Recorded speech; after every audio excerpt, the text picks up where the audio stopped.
Assalamualaikum warahmatullahi wabarakatuh. Perkenalkan, nama saya Bunga Lestari dengan ujung NIM 229 dari kelas K3B. Di sini saya akan menjelaskan bagaimana jalur dinamika racun masuk ke dalam tubuh manusia.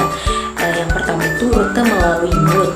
Zat beracun masuk ke tubuh melalui makanan atau minuman yang tertelan. Setelah melewati mulut, zat berbahaya diteruskan ke saluran pencernaan.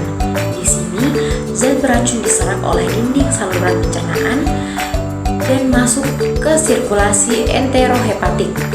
Zat beracun yang masuk ke hati melalui darah dan getah bening akan didetoksifikasi di hati.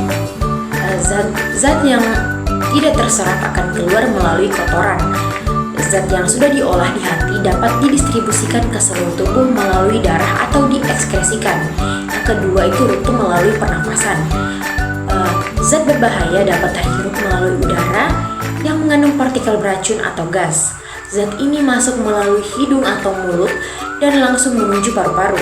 Di paru-paru, zat berbahaya diserap ke dalam aliran darah melalui pertukaran gas di alveolus atau bagian kecil dari paru-paru tempat oksigen dan karbon dioksida dipertukarkan. Setelah terserap, zat berbahaya ini masuk ke dalam sistem darah dan getah bening yang kemudian didistribusikan ke seluruh tubuh termasuk hati untuk proses detoksifikasi. Sisa zat beracun yang tidak terserap dalam paru-paru akan dikeluarkan melalui udara kadaluarsa. Yang ketiga itu rute melalui kulit. Zat beracun juga dapat diserap melalui kulit, terutama jika berupa cairan atau senyawa yang dapat menembus lapisan kulit. Setelah diserap oleh kulit, zat beracun ini dapat masuk ke jaringan ekstraseluler atau cairan yang berada di antara sel-sel tubuh dan kemudian didistribusikan ke organ dan jaringan lain dalam tubuh. Zat beracun dapat beredar melalui darah dan getah bening dan kemudian menuju organ-organ utama seperti ginjal atau hati untuk proses ekskresi.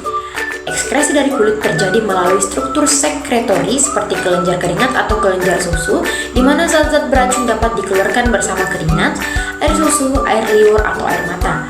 Zat beracun yang diserap melalui salah satu dari 3 jalur ini akan didistribusikan ke berbagai organ melalui darah atau getah bening.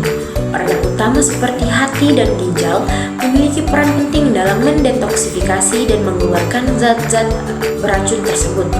Ginjal mengeluarkan zat beracun melalui urin. Kelenjar keringat dan kelenjar susu mengeluarkan zat beracun melalui keringat, air susu, air liur, atau air mata. Diagram ini menggambarkan bagaimana tubuh manusia menangani zat berbahaya melalui berbagai jalur masuk, distribusi dalam sistem tubuh, dan akhirnya ekskresi melalui organ-organ tertentu. Yang kedua, saya akan menjelaskan tentang telapak tangan yang pucat akibat getaran.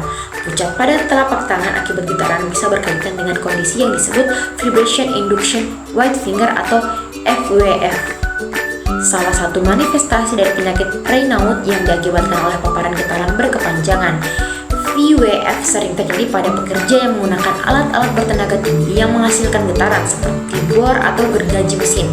Dalam konteks ini, penyakit Raynaud menyebabkan pembuluh darah kecil di tangan menjadi menyempit sebagai respon terhadap getaran, suhu dingin, atau stres emosional. Hal ini mengakibatkan aliran darah ke tangan berkurang dan menyebabkan jari-jari atau telapak tangan menjadi pucat atau bahkan kebiruan. Itulah tadi penjelasan dari saya. Akhir kata, wassalamualaikum warahmatullahi wabarakatuh.